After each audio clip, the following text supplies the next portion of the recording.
प्यारे दोस्तों, सैयदना अब्दुल्ला बिन अब्बास रज़ी अल्लाह ताला अन्हु रिवायत करते हैं कि जनाब नबी अकरम सल्लल्लाहु ताला अलैहि वसल्लम ने फरमाया, अल्लाह ताला हर रोज 120 रहमतें नाजिल फरमाता है, जिनमें से 60 तवाफ करने वालों के लिए और 40 हरम में एतकाफ करने वालों के लिए और 20 रहमतें काबतुल्लाह को देखने वालों को। अस्सलाम वालेकुम वरहमतुल्लाहि वबरकातुहू। उम्मीद है आप लोग सब खैरियत से होंगे। मैं भी अल्हम्दुलिल्लाह, अल्लाह का लाख लाख शुक्र है, सन खैरियत से। और इंशाल्लाह जिस वीडियो में रिएक्शन देने जा रहे हैं, नूर हदीस चैनल का नाम है। इनके चैनल का लिंक मैं डिस्क्रिप्शन बॉक्स में दे दूंगा। आप लोगों ने जरा सब्सक्राइब करिएगा और मेरी वीडियो भी एंड तक देखिए। वीडियो बड़ी इंपॉर्टेंट है, बहुत बेहतरीन वीडियो है, बहुत प्यारी वीडियो। ये वीडियो है तवाफ़ के ऊपर। आखिर लोग उम्रा या हज पे जाते हैं तो तवाफ़ क्यों करते हैं, तवाफ़ के 7 चक्कर ही क्यों लगाते हैं, और तवाफ़ करने से कि अलग अलग कितनी रहमतें उस तवाफ़ करने वाले को नाजिल करता है। और जो लोग काबा खाने का खाली देखते हैं तो उनको कितनी रहमतें मिलती हैं, और जो लोग वहाँ पे जाके एतिकाफ़ करते हैं उनको कितनी रहमतें मिलती हैं। तो ये तवाफ़ करने का पूरा रहस्य, पूरी जानकारी इस वीडियो के जरिए से हम लोग देंगे इंशाल्लाह। मैं चाहता हूँ तो वीडियो को एंड तक जरूर देखिएगा। बहुत बेहतरीन, बहुत इंपॉर्टेंट वीडियो है। अक्सर लोग उम्रे पे या हज करने जाते हैं तो उनको भी ये जानकारी मिल जाएगी कि तवाफ़ करने का सही तरीका क्या है और तवाफ़ करने के कितने फ़ायदे हैं। और बहुत अहम अमल है ये तवाफ़ करना।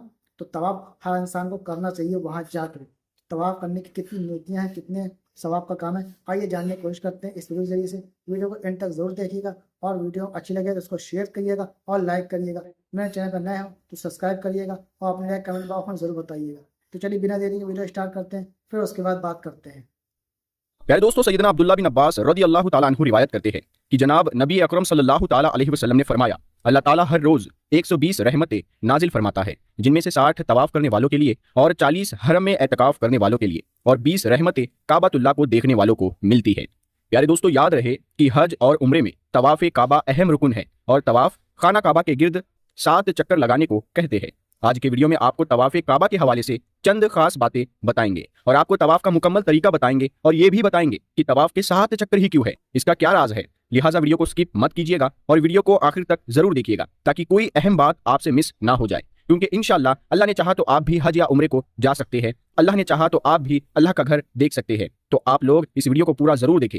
जब रसूलुल्लाह सल्लल्लाहु ताला अलैहि वसल्लम भी आसमानों की तरफ गए तो उन्होंने बैतुल मामूर में फरिश्तों को नमाज पढ़ते हुए नहीं देखा। वो भी किसी चीज के गिर्द घूम रहे थे। लेकिन घूमने का इबादत से क्या ताल्लुक है? अल्लाह ने तो कहा कि ये सारी चीजें इबादत करती है। आपको पता है कि अल्लाह ने ये बात किस सूरत में कही है? सूरह हज में। हज में मुसलमान पूरी दुनिया से इस्लाम के सबसे मुकद्दस और होली जगह काबा के पास जाते हैं और बार बार इसके गिर्द घूमते हैं। अब इस सर्कल करने का मतलब क्या है? जब मुसलमान काबा के गिर्द घूमता है तो वो उस वक्त अकेला नहीं घूम रहा होता, बल्कि चांद, प्लैनेट्स, स्टार्स, गैलेक्सी, क्लस्टर्स सारों के साथ एक ही इबादत में शामिल हो जाता है। तो ये सारी चीजें हमारी तरह इबादत नहीं करती, बल्कि हम मक्का जाकर इनकी तरह इबादत करते हैं। लेकिन इस आयत में तो लिखा है कि ये सारी चीजें अल्लाह को सजदा करती है। सजदा का मतलब सिर्फ हमारे वाला सजदा नहीं है, बल्कि अल्लाह के निजाम के मुताबिक चलने को भी सजदा कह सकते हैं। लेकिन अल्लाह ने इस आयत में सिर्फ स्टार्स, गैलेक्सी और प्लैनेट का नहीं कहा, बल्कि हर चीज, पहाड़, दरख्त, जानवर, सब का कहा है। ये तो सर्कल में नहीं घूमते। आज से हजारों साल पहले एंशियंट ग्रीस में ये कॉन्सेप्ट बना कि कायनात की हर चीज एक बहुत ही छोटे पार्टिकल एटम से बनी हुई है, जिसको फिर 2000 साल तक पूरी दुनिया भूल गई। लेकिन आज से 200 साल पहले इस कॉन्सेप्ट पर रिसर्च दोबारा शुरू हुई और साइंसदानों की रिसर्च से पता चला कि एटम सबसे छोटा पार्टिकल नहीं है, बल्कि इसके अंदर और भी पार्टिकल्स है, जैसे प्रोटॉन, न्यूट्रॉन, इलेक्ट्रॉन्स। प्रोटॉन और न्यूट्रॉन हमेशा एटम के सेंटर में होते हैं और इलेक्ट्रॉन हमेशा इनके गिर्द घूम रहे होते हैं, ऑलमोस्ट बिल्कुल उसी तरह जिस तरह प्लैनेट सूरज के गिर्द घूमता है और स्टार्स ब्लैक होल के गिर्द घूमते हैं। जिसका मतलब है कि कायनात की हर चीज चाहते या ना चाहते हुए किसी न किसी चीज का तवाफ कर रही है। और जब कोई मुसलमान काबा का तवाफ करने जाता है तो वो कायनात की हर छोटी से छोटी चीज, जैसे एटम के अंदर इलेक्ट्रॉन से लेकर कायनात के सबसे बड़े ऑब्जेक्ट्स, प्लैनेट्स, स्टार्स, गैलेक्सी और इवन बैतुल मामूर में फरिश्तों के साथ एक ही इबादत में शामिल हो सकता है। इसीलिए इस्लाम में तवाफ करना सबसे बड़ी इबादत है। तो जब सूरह हज में अल्लाह ने फरमाया कि ये सारी चीजें मेरी इबादत करती है, तो ये हमारी तरह इबादत नहीं करती, बल्कि हम मक्का में काबा का तवाफ करके इनकी तरह अल्लाह की इबादत करते हैं। लेकिन इन सारी चीजों का तवाफ करने का एक फिक्स टाइम है और जैसे ही ये टाइम पूरा होगा तब हर शख्स मालूम कर लेगा कि वो क्या लेकर आया है। प्यारे दोस्तों, याद रहे कि बैतुल्ला के गिर्द 7 चक्कर और 2 रकात नमाज पढ़ने का नाम तवाफ है और हर चक्कर हजरे अस्वद इस्तिलाम से शुरू होकर इसी पर खत्म होता है। हजरे अस्वद का बोसा लेना या इसकी तरफ दोनों या दाहिने हाथ से इशारा करना इस्तिलाम कहलाता है। और याद रहे, तवाफ फर्ज हो या वाजिब या नफिल, इसमें 7 ही चक्कर होते हैं और उसके बाद 2 रकात नमाज अदा की जाती है। अगर बैतुल्लाह के करीब से तवाफ किया जाए तो 7 चक्कर में तकरीबन 30 मिनट लगते हैं, लेकिन दूर से करने पर तकरीबन 1 से 2 घंटे लग जाते हैं। 10 जिलहज को तवाफ जियारत करने में कभी कभी इससे भी ज्यादा वक्त लग जाता है। प्यारे दोस्तों, याद रहे कि तवाफ की डिफरेंट टाइप्स है। तवाफ कुदुम, तवाफ अल उम्रा, तवाफ अल वदा, तवाफ अल इफ्दा और नफल तवाफ। तवाफ कुदुम यानी आने के वक्त का तवाफ, ये उस शख्स के लिए सुन्नत है जो मिकात के बाहर से आया हो। ये उस शख्स के लिए सुन्नत है जो मिकात के बाहर से आया हो और हज अल इफराद या हज अल किरान का इरादा रखता हो। तवाफ उम्रा यानी उम्रे का तवाफ। तवाफ जियारत यानी हज का तवाफ, जिसको तवाफ इफादा भी कहते हैं। ये हज का रुकून है। इस तवाफ के बगैर हज पूरा नहीं होता। तवाफ वदा यानी मक्का से रवानगी के वक्त का तवाफ, ये मिकात से बाहर रहने वाले यानी आफाकी के लिए जरूरी है। हज में जरूरी तवाफ की तादाद की बात की जाए तो हज इफराद में 2 अदद तवाफ है, तवाफ जियारत और आफाकी यानी आउटसाइडर के लिए तवाफ विदा। हज किरान में 3 अदद तवाफ है, तवाफ उम्रा, तवाफ जियारत और आफाकी यानी मिकात की बाउंड्री से बाहर वालों के लिए तवाफ विदा। हज तमता में 3 अदद तवाफ है, तवाफ उम्रा, तवाफ जियारत और आफाकी के लिए तवाफ विदा। याद रहे कि 5 मिकातों से बाहर रहने वालों को आफाकी कहा जाता है, यानी अहले हरम और अहले हल के लिए पूरी दुनिया के लोग आफाकी है। अगर किसी औरत को रवानगी के वक्त माहवारी आ जाए तो उसके लिए तवाफ विदा माफ है। और दोस्तों, जहां तक बात है नफील तवाफ की, तो नफल तवाफ की कोई तादाद नहीं, दिन या रात में जब चाहे जितना चाहे करे। अहले इल्म की राय है कि बाहर से आने वाले हजरात मस्जिद हराम में नफल नमाज पढ़ने के बजाय नफली तवाफ ज्यादा करें। अहले हरम और अहले हल को हज अफराद ही करना चाहिए ताकि आफाकी लोग ज्यादा से ज्यादा नफली तवाफ कर सके। याद रहे कि हर नफील तवाफ के बाद 2 रकात नमाज अदा करनी जरूरी है। अहले इल्म के मुताबिक 2 तवाफ इस तरह इकट्ठे करना मकरूह है कि तवाफ की 2 रकात दरमियान में अदा ना करे। लिहाजा पहले एक तवाफ को मुकम्मल करके 2 रकात अदा कर ले, फिर दूसरा तवाफ शुरू करे। लेकिन अगर उस वक्त नमाज पढ़ना मकरूह हो तो 2 तवाफों को इकट्ठा करना जायज है। याद रहे कि सऊदी अरब में नमाज असर अव्वल वक्त में अदा की जाती है और असर और मगरिब के दरमियान अच्छा खासा वक्त, खासकर गर्मी में तकरीबन 3 घंटे होते हैं। अगर तवाफ से नमाज असर के बाद वक्त मिला है और मगरिब तक काफी वक्त बाकी है तो तवाफ की 2 रकात उस वक्त अदा कर सकते हैं। अलबत्ता अगर मगरिब का वक्त आ गया है तो फिर गुरूब आफ्ताब के बाद ही अदा करें। दोस्तों, बात करते हैं तवाफ के दौरान जायज उमूर की, तो याद रहे कि सलाम करना, बवक्त ज़रूरत बात करना, मसाइल शरिया बताना और दरियाफ्त करना, जरूरत के वक्त तवाफ को रोकना, किसी उजर की वजह से व्हील चेयर पर तवाफ करना जायज है। प्यारे दोस्तों, चलिए आपको तवाफ का तरीका बताते हैं। इसके बाद आपको तवाफ के मजीद मसाइल भी बताएंगे, लिहाजा वीडियो को स्किप नहीं करना।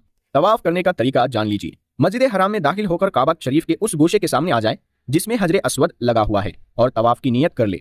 अगर तवाफ के बाद उम्रे की सही भी करनी है तो मर्द हजरात अहराम की चादर को दाएं बगल के नीचे से निकाल कर बाएं शोल्डर पर यानी कंधे पर डाल ले। फिर जबान से बिस्मिल्लाहि अल्लाहु अकबर कहकर हजरे अस्वद का इस्तिलाम करें, यानी हजरे अस्वद का बोसा ले, या अपनी जगह पर खड़े होकर दोनों हाथों की हथेलियों को हजरे अस्वद की तरफ करके हाथ चूम ले और फिर काबा को बाएं तरफ रख कर तवाफ शुरू कर दे। मर्द हजरात पहले 3 चक्कर में अगर मुमकिन हो तो रमल करे, यानी जरा कंधे हिलाकर और अकड़ के छोटे छोटे कदम के साथ किसी कदर तेज चले। तवाफ करते वक्त निगाह सामने रखे, खाना काबा की तरफ सीना और पुश्त ना करे, यानी काबा शरीफ आपके बाएं जानिब रहे। तवाफ के दौरान बगैर हाथ उठाए चलते चलते दुआ करे। आगे एक हाफ सर्कल की शक्ल की 4-5 फुट की दीवार आपके बाएं जानिब आएगी, उसको हतीम कहते हैं। इसके बाद खाना काबा की पीठ वाली दीवार आएगी। इसके बाद जब खाने काबा का तीसरा कोना आ जाए, जिसे रुकने यमानी कहते हैं, अगर मुमकिन हो तो दोनों हाथ या सिर्फ दाहिना हाथ उस पर फेरे, वरना उसकी तरफ इशारा किए बगैर यूं ही गुजर जाए। रुकने यमानी और हजरे अस्वद के दरमियान चलते हुए ये दुआ बार बार जरूर पढ़े, रब्बना आतीना फिद दुनिया हसनतो व फिल आखिरती हसनतो वकीना अज़ाबन्नार। फिर हजरे अस्वद के सामने पहुंचकर बिस्मिल्लाहि अल्लाहु अकबर कहकर हजरे अस्वद का इस्तिलाम यानी उसे चूमे या दोनों हाथ पर उस पर फेर कर हाथ चूमे। इस तरह आपका 1 चक्कर हो गया। इसके बाद बाकी 6 चक्कर बिल्कुल इसी तरह मुकम्मल करे। याद रहे कि कुल 7 चक्कर करने हैं। प्यारे दोस्तों, इस बात का ध्यान रहे कि तवाफ के दौरान कोई मखसूस दुआ जरूरी नहीं है, बल्कि जो चाहे और जिस जबान में चाहे दुआ मांगते रहे। याद रखे कि असल दुआ वो है जो ध्यान, तवज्जो और दिल से मांगी जाए, चाहे जिस जबान में हो। अगर तवाफ के दौरान कुछ भी ना पढ़े बल्कि खामोश रहे तब भी तवाफ सही हो जाता है। तवाफ के दौरान जमात की नमाज शुरू होने लगे या थकान हो जाए तो तवाफ रोक दे, फिर जहां से तवाफ बंद किया था उसी जगह से तवाफ शुरू कर दे। नफली तवाफ में रमल और इस्तबाह नहीं होता। अगर तवाफ के दौरान वजू टूट जाए तो तवाफ रोक दे और फिर वजू करके उसी जगह से तवाफ शुरू कर दे जहां से तवाफ बंद किया था, क्योंकि बगैर वजू के तवाफ करना जायज नहीं है। अगर तवाफ के चक्करों की तादाद में शक हो जाए तो कम तादाद शुमार करके बाकी चक्करों से तवाफ मुकम्मल करे। मस्जिद हरम के अंदर ऊपर या नीचे या मुताफ में किसी भी जगह तवाफ कर सकते हैं। तवाफ हतीम से बाहर ही करे। अगर हतीम में दाखिल होकर तवाफ करेंगे तो वो मोतबर नहीं होगा। प्यारे दोस्तों, तो दोस्तों, ये तुम्हारा रिएक्शन जो हमने देखा कि खाने काबा का तवाफ के बारे में। اللہ تعالیٰ روز 120 رحمتیں نازل کرتا ہے. جو 40 رحمتیں ہوتی ہیں وہ طواف کرنے والوں کو ملتی ہیں، اور جو 40 رحمتیں ہوتی ہیں وہ جو اعتکاف کی حالت میں وہاں ہوتے ہیں، اور 20 رحمتیں ان کو ملتی ہیں جو خانہ کعبہ کو صرف دیکھتے ہیں محبت کی نظروں سے. تو سوچئے خانہ کعبہ کو دیکھنا ہے کتنا بڑا ثواب کا کام ہے، اور وہاں پہ اعتکاف کرنا کتنا بڑا ثواب کا. اور جو لوگ طواف کرتے ہیں ان کو 60 رحمتیں ملتی ہیں. تو اس سمجھ لیں کتنا اہم فریضہ ہے یہ طواف کرنا. تو اللہ تعالیٰ سے دعا کریے گا کہ ہر مومن ہر مومنات کو اپنے گھر کو بلائے، اور ہمیں بھی بلائے عمرے پہ یا حج پہ. اللہ تعالیٰ جیسے بھی ہو سکے ہمارا اسباب ایسا بنا دے کہ ہم بھی وہاں پہنچیں اور اس گھر کی زیارت نصیب کرے.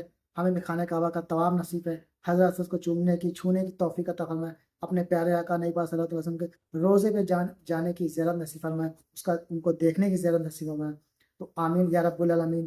تو امید ہے ویڈیو آپ لوگ اچھی لگی ہوگی. اچھی لگی ہے تو اس کو شیئر کریے گا، لائک کریے گا. میرے چینل پر نئے ہیں تو سبسکرائب کریے گا مجھے سپورٹ کرنے کے لیے. پھر ملیں گے انشاءاللہ نیکسٹ ویڈیو میں. تب تک کے لیے السلام علیکم ورحمۃ اللہ وبرکاتہ. اور اپنے لائک کمنٹ باکس میں ضرور بتایا کریے.